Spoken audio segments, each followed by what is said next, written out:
سورہ اخلاص کی وجہ تسمیہ، یعنی اس کو سورہ اخلاص کیوں کہا جاتا ہے؟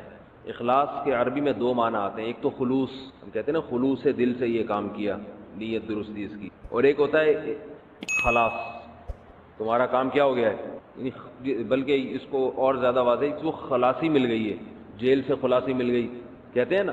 تو بعض علماء کہتے ہیں اس کو اخلاص اس لیے کہا گیا ہے کہ اس میں خالص توحید کا تذکرہ ہے سورہ اخلاص میں، جیسے قل هو اللہ احد اللہ الصمد لم یلد ولم یولد، اللہ کی توحید بیان کی، اللہ جیسا کوئی بھی نہیں ہے، تو خالص توحید کی وجہ سے اسے کیا کہا گیا؟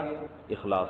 اور بعض علماء کہتے ہیں کہ اس کو اس لیے اخلاص کہا جاتا ہے لأنها تخلص العبد عن الشرک او النار، یہ نجات دلاتی ہے انسان کو شرک سے، جیسے جیل سے خلاصی سے ہے نا، خلاصی والا معنی، اخلاص کا معنی نجات دلانے والی، شرک سے نجات دلاتی ہے، اور بعض نے کہا کہ نجات دلاتی ہے جہنم کی آگ سے، کیونکہ اس کے مفہوم پر آپ عمل کریں گے تو جہنم کی آگ سے حفاظت ہوگی۔ تو تین وجہ بیان ہو گئی، ایک تو یہ کہ اس میں خالص توحید ہے اس لیے اسے سورہ اخلاص کہا جاتا ہے، دوسری وجہ یہ کہ یہ نجات دلاتی ہے، خلاصی دلاتی ہے شرک سے، تیسری وجہ یہ کہ یہ جہنم کی آگ سے نجات دلاتی ہے، اس لیے اس کو سورہ اخلاص کہا جاتا ہے۔ حدیث میں اس کے بہت فضائل وارد ہوئے ہیں، حضرت ابو سعید خدری رضی اللہ تعالیٰ عنہ سے روایت ہے، یہ سب چیزیں آپ کو لکھنے کی ضرورت نہیں ہے، یہ آپ کو ریٹن مل جائیں گی، ٹھیک ہے نا، جو میں بتا رہا ہوں سورہ اخلاص کے بارے میں، یہ سب تحریری شکل میں آپ کے پاس آپ کو ای میل کر دیا جائے گا۔ حضرت ابو سعید خدری رضی اللہ تعالیٰ عنہ سے روایت ہے کہ رسول اللہ صلی اللہ علیہ وسلم نے صحابہ کرام سے فرمایا کہ کیا تم میں سے کوئی شخص اس کی طاقت نہیں رکھتا کہ رات کو 1/3 قرآن کی تلاوت کر کے سو جائے؟ صحابہ نے فرمایا اَوَ نُطِيقُ ذَلِكَ، کیا ہم اس کی طاقت رکھتے ہیں؟ کہ یہ تو ممکن نہیں ہے، بہت مشکل ہے۔ تو آپ نے فرمایا کیا تم سورہ اخلاص نہیں پڑھ کے سو سکتے؟ اس لیے کہ فَإِنَّهَا تَعْدِلُ ثُلُثَ الْقُرْآنِ، یہ 1/3 قرآن کے برابر ہے۔ ایک اور حدیث میں حضرت ابو ہریرہ رضی اللہ تعالی عنہ سے مروی ہے کہ ایک مرتبہ رسول اللہ صلی اللہ علیہ وسلم نے صحابہ کرام سے فرمایا تم سب جمع ہو جاؤ، میں 1/3 قرآن کی تم پہ تلاوت کروں گا۔ صحابہ کرام جمع ہو گئے بہت سارے، نبی صلی اللہ علیہ وسلم تشریف لائے اور قل هو اللہ احد پڑھ کے چلے گئے۔ ایک صحابی نے عرض کیا، آپس میں بات چیت کی کہ بھائی اللہ کے نبی نے تو ہم سے کیا فرمایا تھا؟ 1/3 قرآن، اور میں یہ سمجھتا ہوں کہ یہ اللہ نے آسمان سے کوئی خبر دی تھی کہ نبی 1/3 قرآن پڑھیں گے، نبی نے اپنی طرف سے یہ کام نہیں کیا ہوگا، لیکن ہم پر تو 1/3 قرآن نہیں پڑھا۔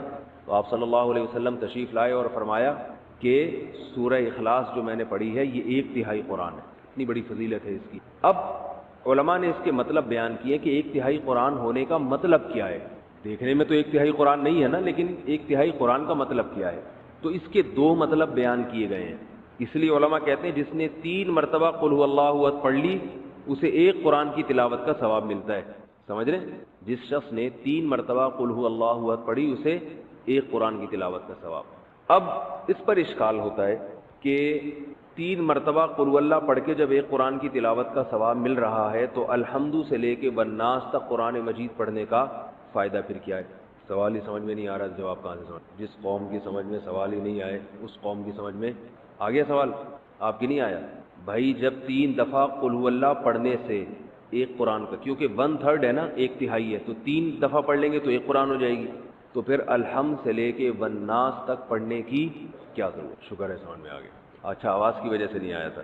تو اس کی بہت ساری وجوہات یعنی جواب دیے گئے، لیکن اس کا سب سے بہترین جواب وہ ہے جو علامہ ابن تیمیہ رحمہ اللہ تعالی نے دی۔ وہ جواب یہ ہے کہ ہر چیز کا اللہ نے اپنے علم میں ایک ثواب رکھا ہے، وہ قیامت کے دن ملے گا، اس کی کوئی مخصوص وزن ہوگا، کوانٹٹی ہوگی، اس کی مقدار ہوگی، یہ تو اس شے کا ثواب ہے۔ تو اللہ نے اپنے علم میں پورے قرآن کی تلاوت کا بھی ایک ثواب رکھا ہوا ہے، وہ 3 دفعہ قل هو اللہ پڑھنے سے بھی حاصل ہو جاتا ہے، جو اللہ نے پورے قرآن کی تلاوت کا ایک مخصوص ثواب رکھا ہے۔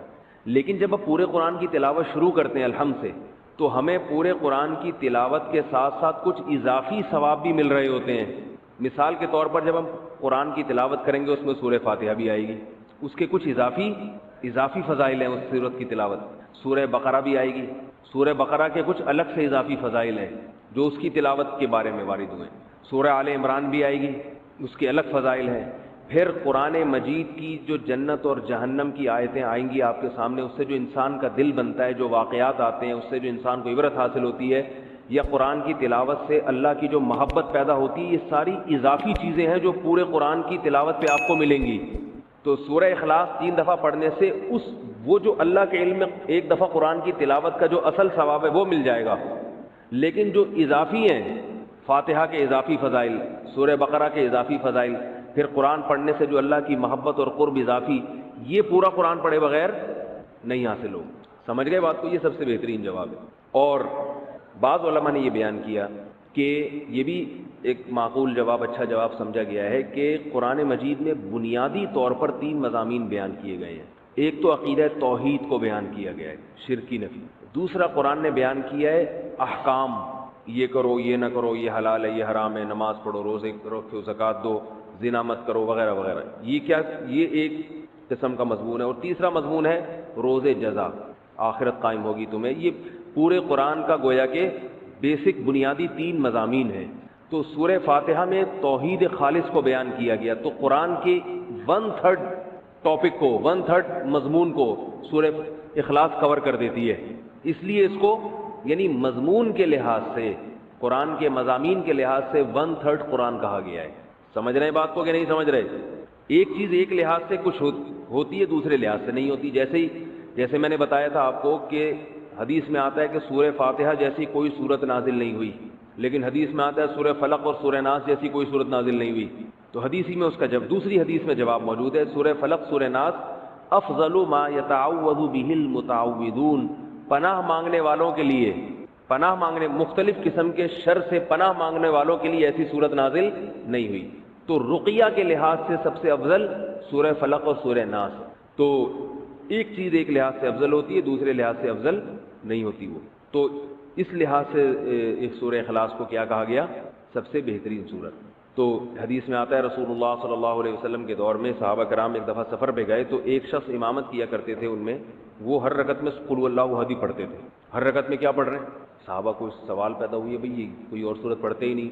صحابہ نے نبی صلی اللہ علیہ وسلم سے تذکرہ کیا، آپ نے ان صحابی کو بلایا، تم کیوں پڑھ رہے ہو؟ انہوں نے فرمایا کہ مجھے اس سورت سے محبت ہے، مجھے اس سورت سے محبت ہے۔ حدیث آپ صلی اللہ علیہ وسلم نے فرمایا جس کا مفہوم ہے جنت کی بشارت دی آپ صلی اللہ علیہ وسلم نے کہ تمہیں اس سورت سے محبت ہے، تو اس پر آپ صلی اللہ علیہ وسلم نے ان کو جنت کی بشارت دی، کیونکہ اس سورت سے محبت ہونا کس کی علامت ہے؟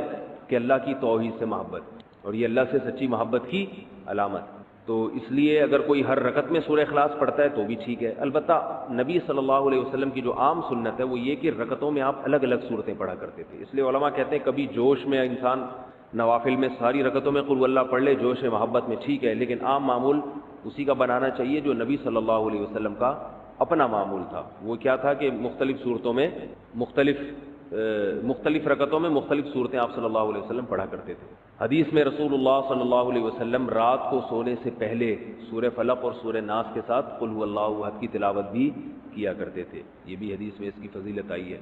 ایک حدیث میں آتا ہے رسول اللہ صلی اللہ علیہ وسلم نے فرمایا، حضرت ابو ہریرہ رضی اللہ تعالیٰ عنہ سے مروی ہے کہ نبی صلی اللہ علیہ وسلم نے فرمایا کہ اللہ تعالیٰ ارشاد فرماتے ہیں، جب نبی یوں کہتے ہیں کہ اللہ نے ارشاد فرمایا، تو ایسی حدیث کو حدیث قدسی کہا جاتا ہے کہ اللہ تعالیٰ فرماتے ہیں کہ کذبنی عبدی ولم یکن لہم ذالک، میرے بندوں نے مجھے جھٹلایا، حالانکہ میرے بندوں کے لائق یہ نہیں تھا کہ مجھے جھٹلاتے۔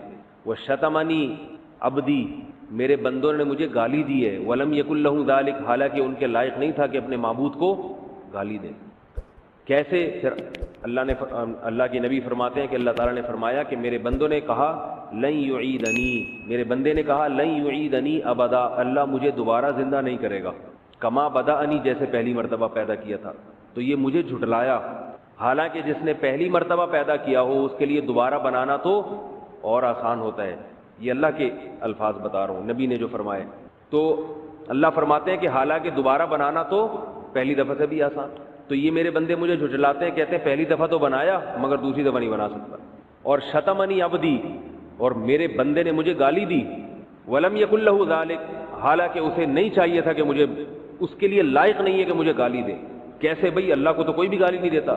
تو نبی نے فرمایا کہ اللہ تعالیٰ فرماتے ہیں کہ بندہ کہتا ہے اتخذ اللہ ولدا، اللہ نے اپنے لیے کسی کو بیٹا بنا لیا ہے۔ جیسے عیسائی کہتے ہیں اللہ نے حضرت عیسیٰ کو بیٹا بنا لیا، تو اللہ کیا کہتے ہیں؟ یہ مجھے میرے بندے نے گالی دی ہے۔ اس صورت کا شان نزول بھی یہی ہے کہ بنیادی طور پر جو اس صورت میں جو سمجھایا گیا ہے یہود و نصارہ کے عقیدے کی نفی ہے۔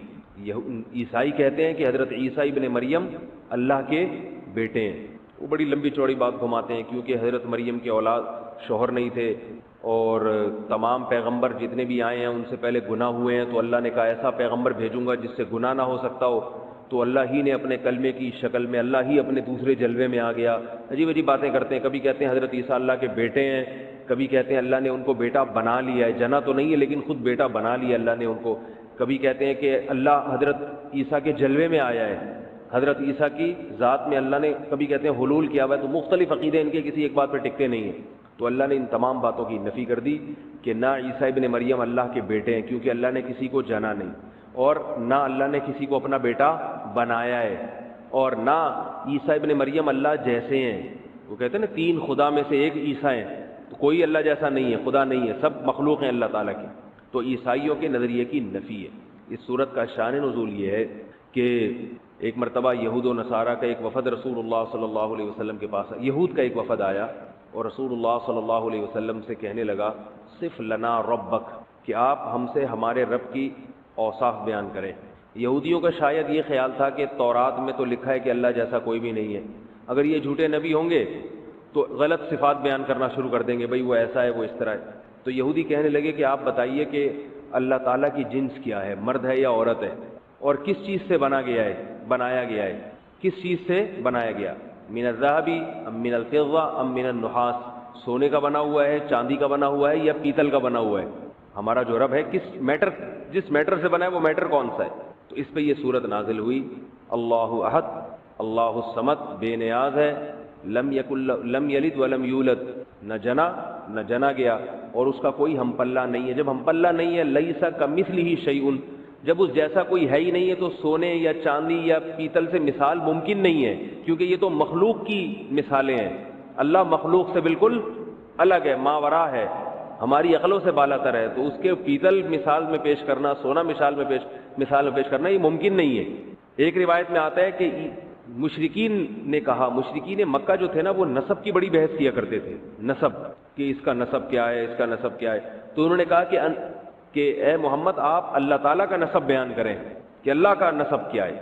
تو اس پہ یہ صورت نازل ہوئی، لم یلد ولم یولد، نہ اس نے کسی کو جنا نہ وہ کسی سے جنا گیا، اس کا کوئی نسب نہیں ہے، الاول سب سے پہلے ہے اور سب سے آخر، یعنی ہمیشہ سے ہے اور ہمیشہ رہے گا۔